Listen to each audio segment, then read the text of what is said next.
히브리서 13장.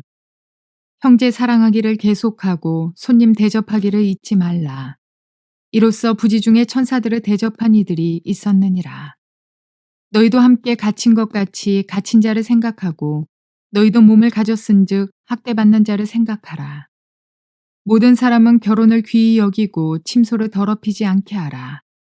음행하는 자들과 간음하는 자들을 하나님이 심판하시리라. 돈을 사랑하지 말고 있는 바를 족한 줄로 알라. 그가 친히 말씀하시기를 내가 결코 너희를 버리지 아니하고 너희를 떠나지 아니하리라 하셨느니라. 그러므로 우리가 담대히 말하되 주는 나를 돕는 이시니 내가 무서워하지 아니하겠노라. 사람이 내게 어찌하리요 하노라. 하나님의 말씀을 너희에게 일러주고 너희를 인도하던 자들을 생각하며 그들의 행실의 결말을 주의하여 보고 그들의 믿음을 본받으라.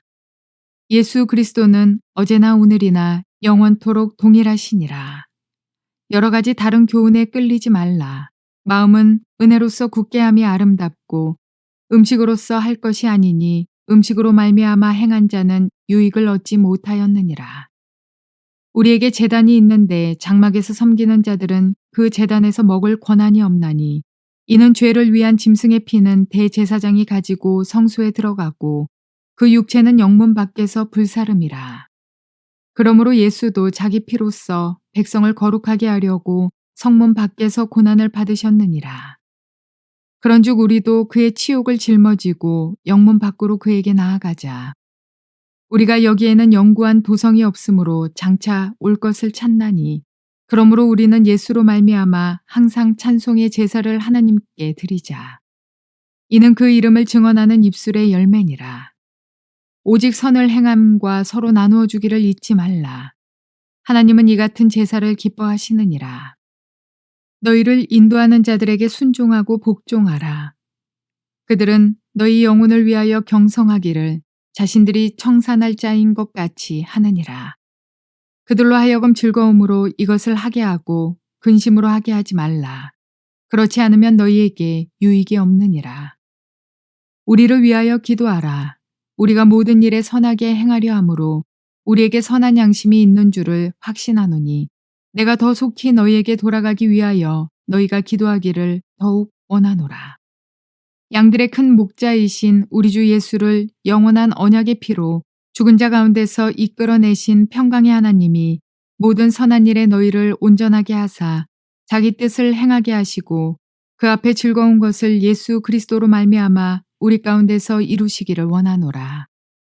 영광이 그에게 세세 무궁토록 있을지어다. 아멘. 형제들아, 내가 너희를 권하노니 권면의 말을 용납하라. 내가 간단히 너희에게 썼느니라.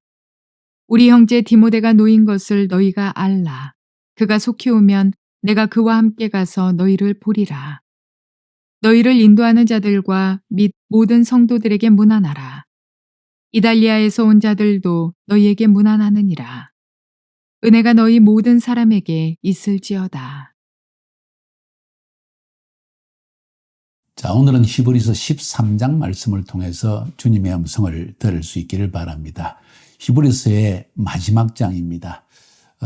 대개 성경 강의의 마지막 부분의 결론 부분을 제가 설교했는데 이번에는 13장으로 마치려고 합니다. 히브리서 전체의 이야기를 잠깐 나누어 볼까요? 히브리서는 핍박받고 고난당하는 유대인들, 그래서 유다이즘으로 다시 돌아가려고 하는, 쉽게 이야기해서 예수 그리스도에 대한 믿음을 버리고 자기의 전통으로 돌아가려고 하는, 좀 쉽게 살려고 하는, 고난과 핍박을 피하려고 하는 그 당시 로마 시대의 유대인들에게 쓰여진 글이라는 것을 서론에서 말씀드렸습니다. 그러면서 히브리서 기자는 왜 그들이 이러한 신앙을 버리고 예수 그리스도에 대한 신앙을 버리고 다시 그들의 전통인 유대주의로 돌아가려고 하는지 아느냐 하면서 그것은 바로 여러 가지 이유가 있지만 가장 중요한 이유는 예수가 누군지를 아직 정확히 체험하지 못했기 때문이다. 만약 예수가 누군지를 분명히 알았더라면 그들은 결코 죽음을 무릅쓰고라도 믿음을 지키며 예수를 떠나지 않았을 것이다 하면서 예수에 대한 이야기를 그들의 전통인 유다이즘과 비교해서 들려주었습니다. 모세와 예수, 율법과 복음, 대제사장 아론의 집안의 대제사장과 우리의 참 대제사장 되신 예수 그리스도, 짐승으로 피의 제사를 드렸던 것과 예수 그리스도의 몸으로 십자가에서 단번에 드린 피의 제사, 이 의미와 모든 것을 설명하면서 이 예수를 너희들이 버린다는 것은 마치 하나님께서 우리에게 주신 마지막 가장 큰 완성된 구원을 버리는 것과 똑같다. 그것을 버리고 너희들이 당할 심판을 좀 생각해야 되지 않겠느냐 하는 이야기를 던져주고, 그래서 예수를 알아야 된다. 너희들이 이 예수 그리스도에 대한 믿음을 떠나는 근본적인 이유는 예수가 나에게, 우리에게 어떤 분인지를 이해하지 못하기 때문이다 하는 이야기를 던지고, 그 다음 11장에서 믿음이란 도대체 무엇인가 하는 믿음의 정의부터 시작해서 성경 전체에 나타난 믿음의 위인들, 아벨부터 노아, 그리고 쭉쭉 아브라함, 모세, 이렇게 쭉 흘러가면서 이 믿음의 위인들의 삶의 특징을 우리에게 들려주었습니다. 그리고 12장, 13장 두 장을 걸쳐서 자, 이런 핍박을 당할 때, 그러면 고난과 핍박을 때 우리는 정말 어떻게 살아야 할 것인가 하는 이야기를 쭉 하면서 오늘 결론 부분을 말해주고 있습니다. 그래서 제목을 저는 고난과 핍박의 때의 성도의 삶은 어떠해야 하나요? 쉽게 이야기해서 크리스찬이 고난당할 때 우리는 어떻게 살아야 되는가 하는 이야기를 우리에게 들려주고 있습니다. 1절부터 19절까지 해서 이런 크리스찬의 고난당하는 삶에 대한 권면을 이야기를 들려주고 있습니다. 쉽게 이야기하면 너희들의 하나된 마음을 잘 지켜라. 서로 사랑해야 된다. 기도력을 따라서 순종하며 살아야 할 것이다. 그리고 무엇보다 교회 안에 분쟁이 있어서는 안 된다. 어떤 이유로든지 이런 분쟁을 피하라. 이런 이야기를 던져주고 마지막 축복 인사로 이 히브리서 편지는 끝나고 있습니다. 한번 차례대로 한번 살펴보도록 합시다. 고난과 핍박당할 때 우리는 어떻게 살아야 하나요? 굉장히 중요한 주제입니다. 삶이 어려워질수록 기독교 신앙에 대한 사회의 질시와 그리고 모욕과 그리고 어찌 보면 핍박과 같은 이런 상황 속에서 우리는 어떻게 살아야 할 것인가 하는 것을 우리에게 들려주고 있다는 거죠. 첫 번째, 형제 사랑하기를 계속해라. 너희들이 먼저 믿는 형제를 사랑하라는 이야기입니다. 수많은 도울 사람이 많지만은 먼저 교회 안에서 진정으로 어려운 사람을 돕기를 계속해라. 사실 우리가 잘 아는 사람들의 삶을 잘 알기 때문에 아이, 저 사람 도와주기 싫어. 게을러. 저 사람은 어때? 저 사람 미워. 뭐 이런 마음 때문에 형제의 사랑을 계속하기가 쉽지 않습니다. 모르는 사람에게 가서 도와주면 그 사람이 모르는 사람이 와서 도와주니까 너무 감사하잖아요. 그게 좋아가지고 자꾸 모르는 사람에게 가기 쉽습니다. 그런데 오늘 히브리서 기자는 형제 사랑하기를 계속해라. 부족함도 보이고 꼴보기 싫은 면도 보이고 참으로 못난 점도 보이지만은 형제 사랑하기를 계속해라 하는 이야기. 그 다음 두 번째로는 손님 대접하기를 잊지 마라. 손님이라는 것은 우리에게 의무가 없는 것입니다. 그렇기 때문에 그냥 쉽게 누구 왔대? 그래? 잘 왔다 가라 그래. 이렇게 쉽게 생각하기 쉽지만은 한 손님이 찾아왔을 때 그 사람을 잊지 않고 초청하고 우리 집에서 자게 하고 음식을 대접하는 이것을 게을리하지 마라. 특별히 그런 사람이 하나님의 사역을 위한 순회 전도자일 때. 왜 이런 이야기를 합니까? 그 당시에는 순회 전도자가 많았습니다. 아마 사도 바울의 가르침을 통해서도 그런 것이 있겠지만 예수님의 사역의 삶을 통해서도 보게 될 때 예수님, 바울, 사도 바울, 뭐 이런 사도 베드로 이런 사람들의 삶을 보면 전부 순회 전도자라는 걸 여러분이 인식하십니까? 그들은 한 곳에 머물러서 목회한 사람이 아니라 그들은 사역 자체가 순회적이라는 것, 계속 다니면서 복음을 전하는 사역자라는 것. 그러니까 그들에게는 돈이 항상 충분하지 않겠죠. 이곳에서 저곳을 옮길 때 항상 호텔, 여관, 뭐 이런 에어비앤비 이런 것들이 결코 싸지 않습니다. 내 집에 살 때 가장 싼 거예요. 그러니까 그들에게 물질적인 어려움이 분명히 있을 것입니다. 그리고 남의 집에서 혹은 호텔이나 에어비앤비에서 산다는 것 자체가 평안함이 없어요. 깊은 잠을 자기가 힘들고요. 또 다른 땅, 다른 문화, 다른 지역에서 하룻밤을 지낼 때 뭔가 알지 못하는 두려움도 그 마음속에 있기 마련입니다. 그래서 그 당시에는 특별히 유대인들은 이런 전통이 있습니다. 모르는 유대인이라 할지라도 유대인이 오면 무조건 집을 열고 음식을 대접하고 차를 대접하고 그리고 손님을 자기 집에 재우는. 그래서 유대인들의 집에는 대개의 경우에 그 당시에 항상 여분의 방을, 손님 방을 준비해 놓은 걸 볼 수 있습니다. 이거 좋은 전통이지요. 저는 오히려 사도 바울과 베드로와 예수님의 전통을 따라서 순회하는 사람들이 많은 것이 첫 번째 참 소망하는 것이고, 또 그것 때문에라도 여관이나 에어비앤비를 찾지 않고 믿는 성도의 집에 찾아가서 기쁨으로 그들이 영접해 줄 때 즐거움으로 복음을 나누고, 또 그들의 순회전도 중에 일어나는 간증의 일들을 나누는 이런 분위기가 많이 있으면 좋겠다. 그래서 잊지 말라. 이 좋은 전통을 잊어서는 안 된다. 계속해라는 이야기. 그 다음, 핍박당하는 자와 갇힌 자, 고난당하는 자를 생각하라. 우리는 쉽게 나 자신의 삶에 완전히 집중해가지고 그들에 대한 생각을 하지 못할 때가 많습니다. 누가 지금 어려움을 겪었대. 아, 그래? 기도 한번 할 수 있지만은 그들을 계속 생각하면서 그들이 이런 어려움을 당할 때 내가 어떤 도움이 되면 좋을까? 그들의 마음이라도 조금 위로가 될 수 있는 무슨 일이 없을까? 그 사람이 감옥에 갇혔대. 그 자녀들은 어떻게 됐을까? 그 자녀들을 좀 데리고 와서 우리 집에서 키우면 어떨까? 뭐 여러 가지 생각하라는 것이죠. 우리의 생각이 어디로 향하느냐에 따라서 우리가 어떤 사람인지를 볼 수가 있습니다. 이기적인 사람, 개인주의적인 사람, 나 자신만을, 내 부부의 삶, 내 가정의 삶, 내 자녀들이 잘 되는 것, 나의 미래, 이것만 생각하다 보면 다른 사람을 생각하지 못할 때가 많습니다. 굉장히 이기적이고 개인주의적인 삶이죠. 성경의 삶은 그런 것이 아니라는 것입니다. 그래서 특별히 핍박당하고 고난당하는 그런 상황이 기독교 사회 전체에 일어나기 시작할 때 우리는 특별하게 생각해라. 특별히 그 복음 인해서 고난당하고 핍박하는 사람을 자꾸 생각하고, 생각하면 성령님께서 여러분에게 해야 할 일을 가르쳐 주실 것입니다. 이런 이야기를 하고 있습니다. 결혼생활과 성생활을 귀중히 여기라.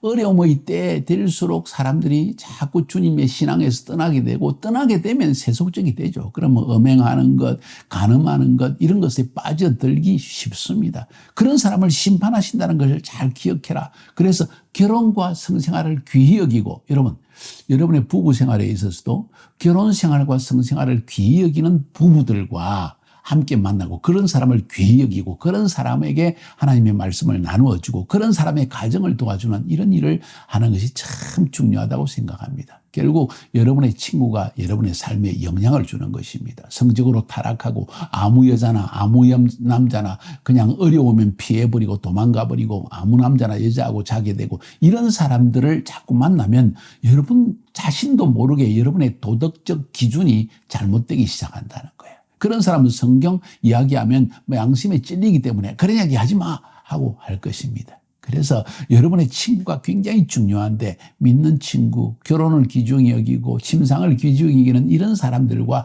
사귀는 그런 삶을 추구해야 될 것입니다. 귀히 여기라. 그 다음 가진 것으로 족한 줄 여기라. 하나님은 버리지 않으신다. 뭐 그렇게 염려해가지고 자꾸 돈을 쌓아야만 마음의 안심이 되어지고, 이 정도는 쌓아야 되는데, 그리고 또 그만큼 하나님이 주셨는데 이것도 모자라, 또 이것 더 주시면 좋겠다. 자꾸 물질을 따라가기 시작하면 여러분은 한없는 이 물질의 영들에게 붙잡혀서 그들의 수렁에 빠져서 헤어나지를 못하게 되어 있다는 거야. 그 주님 뭐라고 말합니까? 가진 것으로 족하게 여기라. 첫 번째, 지금 하나님이 내게 주신 것으로 감사하는 마음을 지니라. 두 번째, 뭐라고 합니까? 하나님은 버리지 않는다. 이 말은 너희 생각을 바꿔라. 지금 어렵다고 해서 내가 영원히 어려운 거 아니야. 하나님은 어떤 축복과 기적을 너를 위해 예비한 줄 몰라. 하나님 절대 너를 안 버려 하고 염려와 근심에서 해방되라는 것입니다. 그래야만 여러분이 물질의 얽매인 삶, 물질의 노예가 되는 삶을 살지 않게 될 것이다 하는 이야기입니다. 그 다음에 하는 이야기는 영적 지도자의 믿음을 본받아라. 너희 앞서간 영적인 리더들의 삶이 어떤지 좋은 것도 배우고 나쁜 것도 배워야 된다. 그죠? 그러니까 좋은 것을 통해서는 나도 저런 사람이 돼야지. 나쁜 것을 통해서 나도 저렇게 지도자가 무너지는데 나도 무너질 수 있지 하는 생각을 가지라는 것이죠. 요즘 그냥 지도자, 안 지도자, 신자, 불신자 할 것 없이 공통적으로 일어나는 일은 돈 때문에 세속화되어지고, 성 때문에 무너지고, 명예, 높은 지위, 뭐 총회장이 되고 싶다, 뭐 혹은 뭐 이런 것들 때문에 내 교회가 크게 되기를 원한다. 이래가지고 계속 그런 것을 추구하는 사람들, 정말 안타까운 이야기입니다. 여러분, 영적 지도자의 그 좋은 면과 나쁜 면을 통해서 다 배워야 한다는 것을 여러분이 꼭 기억하시기 바랍니다. 예수 그리스도는 어제나 오늘이나 영원토록 동일하시다. 이 말은 그들의 믿음의 본을 따라 살아간 사람에게 복을 주신 대로 우리에게 복을 주시고, 그것을 저버려서 하나님의 은혜에서 떠난 사람에게서도 우리는 하나님이 어떤 심판을 주신지를 배워야 할 것이다 하는 이야기입니다. 어제나 오늘이나 영원토록 동일하게, 혹은 상 주시고 혹은 하나님께서 벌 주시는 하나님이라는 그런 이야기지요. 9절부터 15절까지서는 다른 교훈을 멀리하라. 교회 안에 자꾸 사람들이 자기의 이론을 만들어내거나 성경 전체 창세기부터 요한계시록까지에 있는 말씀들 모두가 우리에게 중요한 거예요. 음식을 먹을 때도요, 고기만 먹어서 안 되고 야채만 먹어서 안 되고, 고기, 야채, 생선, 육회 공군을 골고루 먹을 때 건강하다고 사람들이 말하지 않습니까? 마찬가지입니다. 한 가지만 집중해서 먹으면 꼭 병이 걸립니다. 그 사람의 체질에 따라서 어떤 건 좀 많이 먹고 어떤 건 작게 먹을 수 있지만은 중요한 건 골고루 먹는 것이라는 거예요. 밸런스가 있어야 된다는 것이죠. 영적 생활도 마찬가지입니다. 성경을 창세기부터 요한계시록까지 정말 내 마음을 흥분시키고 믿음을 강화시키는 말씀도 있고, 어떤 사람은 어떤 말씀은 재미도 없는 것 같고, 왜 이런 뭐 누가 누구를 낳고 왜 이런 말씀을 이해가 안 되는 부분도 있을 수 있지요. 그런데 그런 걸 떠나서 이건 하나님의 말씀이기 때문에 창세기부터 요한계시록까지 있는 모든 말씀을 골고루 섭취했을 때 건강한 사고, 건강한 영적 인식이, 영적 기준이 내 안에 싹 트기 시작하는 거예요. 이런 사람은 영적으로 병들지 않습니다. 그런데 대개 교회 안에 분쟁을 일으키는 사람들을 보면 어디에서 특별한 사람들의 뭐 어떤 특별한 설교자 혹은 어떤 이단적인 이런 그 면들은 항상 치우치게 돼 있거든요. 그 치우치는 것이 항상 뭔가 감동을 주는 것 같습니다. 왜냐하면 논리를 가지고 이론을 가지고 뭐 예언이다 해가지고 강하게 이야기를 하니까 막 폭 빠져듭니다. 그런데 성경의 한 부분인 거예요. 한 부분을 너무 강조하다가 이단까지 되어버립니다. 심지어 자신을 메시아라고 하는 사람에게 나오게 됩니다. 이런 어려움이 되기 때문에 여러분들은 다른 교훈이 교회 안에 일어나면 조심해라.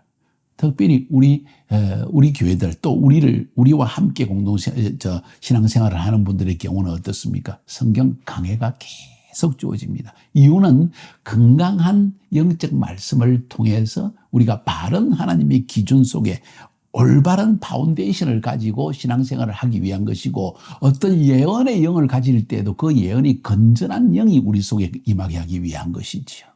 그래서 다른 교훈을 참 조심해라. 특별히 음식 때문에 분쟁하지 마라. 유대교에 있어 가장 큰 이 정결 예식들은 주로 물로 씻고 하는 정결 예식과 음식의 기준이 너무 많습니다. 그렇잖아요. 돼지고기 먹어서는 안 되고 뭘 먹어서는 안 되고 이건 먹어도 된다. 그러니까 뭐 서로 함께 모여가지고 이런 것 가지고 분쟁이 일어날 수 있다는 거예요. 특별히 예수 믿는 성도들과 유다이즘 배경 가운데 나온 사람들이 함께 만났을 때 너는 왜 이거 먹느냐, 하나님 먹지 마라 그랬는데 그걸 가지고 구약 성경을 강조해서 막 분쟁을 일으키고, 신약시대 아니야, 감사함으로 먹으면 하나도 버릴 것이 없다 그래서 입으로 들어갔다 뒤로 나오는 것뿐이야, 아무 의미가 없어. 아니야, 그것은 상징적인 의미뿐만 아니라 실제적으로 하나님이 명령하신 거야. 이러면서 막 분쟁하기 시작하면요, 끝이 없는 겁니다. 여러분이 하나님입니까? 100% 확신할 수 있습니까? 하나님이 여러분에게 주신 확신 안에서만 이야기하고, 그렇지 않고 다른 사람의 확신은 들어보면서 그래, 그럴 수도 있겠네, 그것이 하나님의 성경 말씀에 완전히 벗어나지 않는 한에서는 이런 교훈을, 다른 교훈들을 잘 들어보지만은 이런 교훈들을 가지고 분쟁하는 일은 피해야 된다는 것을 우리에게 가르치고 있습니다. 그렇죠? 그렇기 때문에 우리가 함께 그리스도와 함께 십자가를 짊어지고 주를 따르는 일에 열심히 해라. 지금 전도하는 일도 힘든데 그걸 가지고 분쟁하고 앉아 있겠냐는 거예요. 쓸데없이 먹는 것, 입는 것 이런 것 때문에 너무 관심하지 말고, 하나님이 내게 주신 구원을 너무 감사해서 찬양의 제사를 하나님께 매일 드리며 감사가 넘치고 간증이 넘치는 삶을 산다면 그게 좋지 않겠느냐? 이런 이야기지요. 16절에서는 선을 행함과 나누어 주기를 힘써라. 성도들의 가장 중요한 특징은 하나님이 나에게 끊임없이 선을 행하시, 나 같은 죄인에게, 나같이 부족한 자에게, 내가 실수 많고 나는 악하고 나는 선을 행치 못하는 나 같은 자에게 하나님은 끊임없이 선을 베풀어 주시고 끊임없이 나누어 주신다는 거예요. 하나님은 심지어 자기 독생자 예수까지도 십자가에 죽기까지 우리에게 내주신 참된 하나님, 귀중한 제사의 삶을 살았는데 우리도 드리고 선을 나눠주고 그리고 선을 행하고 나눠주는 삶, 이게 바로 하나님이 기뻐하시는 참된 영적 제사라는 것을 하나님은 가르치고 있는 것입니다. 그러면서 17절에서는 영적 지도자에게 순종하라.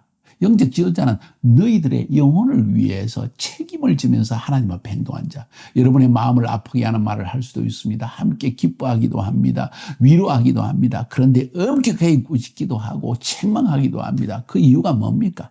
아니, 남을 책망하고 기쁠 사람이 어디 있겠어요? 그렇게 하는 이유는 여러분의 영혼을 위해서라는 것이에요. 그래서 영적 지도자가 마음의 근심을 가지고 여러분을 지도하지 않고 기쁨으로 지도할 수 있도록, 그 말은 영적 지도자가 여러분을 야단치고 막 그 책망을 할 때 여러분이 기분 나쁘다는 식으로 문을 콱 닫고 나가는 것이 아니라, 네, 정말 감사합니다. 저를 이렇게 생각해 주셔서 제가 다시 한번 깊이 생각하면서 나 자신을 한번 돌아보고 변경시켜 나가겠습니다. 이런 태도가 필요하지 않게요. 변명하면서 나는 이랬어 이랬어, 나는 저랬어 저랬어, 나는 잘못한 거 없다는 식의 변명을 하기보다는 지도자께서 이렇게 말씀하실 때는 저에게 뭔가 잘못된 점이 있고 또 지도자님께 뭔가 마음에 근심되는 일을 제가 하거나 그런 말을 한 것이 어쩌면 지도자의 마음에, 저를 위해서 사역하고 저를 이끌어 주시는 지도자의 마음속에 마음의 근심과 아픔과 심지어는 분노까지 있는지도 모르겠습니다. 저를 좀 가르쳐 주십시오. 이런 태도가 필요하다는 거예요. 그게 바로 영적 지도자가 여러분 때문에 근심하면서 인도하지 않고 오히려 기쁨으로 여러분을 인도할 수 있도록 하는 여러분의 태도라는 거예요. 참, 그래서 지도자가 즐거움으로 여러분과 사역하게 여러분이 하라, 이런 이야기를 오늘 본문에 들려주고 있습니다. 18, 19절에서는 그래서 이런 사역자, 하나님의 영적 지도자를 위해서 사역하되 중보하면서 기도해라. 그들은 정말 영적 공경을 당신보다 더 많이 받고 있다. 여러분에게 말을 안 할 뿐이다. 지도자가 어떻게 저래? 윗물이 좋아야 윗물이 맑아야 아랫물이 맑지. 이런 태도가 아니라 우리의 영적 지도자가 나를 위해서 돌보고 수많은 양떼들을 보면서 그분 한 분 자신의 삶도 힘들 텐데 얼마나 많은 양떼들을 위해서 기도하고 중보하고 할 일이 많겠는가. 더욱이 그런 일을 하고 있기 때문에 사탄 마귀가 얼마나 영적 지도자를 공격하겠는가. 생각을 공격하고 육신을 공격하고 병들게 하고 물질적으로 공격해서 들어오야 할 돈이 들어오지 않게 하고 여러 가지 어려움들이 굉장히 많을 텐데 나는 너무 나 자신만 생각하고 나를 책망했다고 해서 내가 마음 섭섭해하게요. 이거 잘못되고 내 자신만 변명하고 나 자신만 방어하려고 하는 이런 태도, 이거 참 잘못됐구나 하는 것을 생각해 보라는 거예요. 사역자를 위해서, 여러분의 영적 지도자를 위해서 기도하고 중보하기 시작하면 그런 마음이 일어날 것입니다. 그렇지 않고 기도하면 원망하고 불평하고 왜 그랬을까 이런 생각밖에 들지 않을 거예요. 너무 중요한 이야기입니다. 특별히 핍박과 고난의 때에 예수 믿는 사람들의 삶은 이러해야 된다 하는 것을 오늘 형제 사랑하기를 계속해라. 손님 대접을 잊어버리지 마라. 고난받는 자를 잘 생각해라. 결혼과 성생활을 귀히 여겨라. 가진 것으로 족한 줄 여겨라. 하나님 안 버리신다. 영적 지도자의 믿음을 본받아라. 본받을 사람을 눈앞에 늘 두고 살아라. 다른 교훈을 멀리해라. 다투지 마라. 분쟁하지 마라. 선한 일을 행하고 나눠주기를 힘써라. 이건 의도적으로 힘을 써라. 자꾸 나눠주려고 하고 나하고 선을 행하려고 해라. 순종하려고 해라. 영적 지도자에게. 사역자를 위해 중보하며 기도해라. 너무나 많은 이야기, 이건 뭐 정말 10편, 20편 설교를 해도 모자랄 정도의 이야기인데 히브리서 기자는 이런 이야기를 교회 안에 남아있는 성도들에게, 핍박당하는 성도들에게 이야기합니다. 한마디로 이야기해서 믿는 성도의 공동체 안에 아름다운 영적 분위기를 잘 간직해야 된다. 사단은 이것을 찢어발겨서 고난의 때 외적으로 힘들고 마음이 어렵기 때문에 오히려 그 어려운 마음 속에 틈을 타가지고 주의 교회를 분위기를 깨뜨려서 다 흩어지게 만들려고 한다. 흩어지면 여러분 장작불도 흩어지면 다 꺼져버려요. 그와 꼭 마찬가지다. 꼭 붙어 있으라. 분위기를 잘 만들어라. 자꾸 서로 도와라. 좋은 말을 위로하고, 그리고 뭔가 책망의 말을 들을 때 영적 지도자를 위해서 기도하고, 나 자신을 돌아보고 변명하지 말고 정말 나 자신을 깨뜨려 가면서 오히려 이 영적 분위기를 잘, 순종의 분위기, 질서의 분위기, 서로 돕는 분위기, 사랑하는 분위기, 분쟁 없는 분위기, 하나된 분위기를 만들어 가야 할 것이다 하는 이야기를 들려줍니다. 마지막 20절부터 25절까지 해서 축복하며 마지막 인사로 히브리서 기자는 이 편지를 마치고 있습니다. 평강의 하나님이 죽은 자 가운데서 살리신, 그러니까 죽은 자를 살릴 수 있는 그러한 하나님만이 평강을 줄 수 있다. 그 하나님이 여러분을 축복하기 원한다.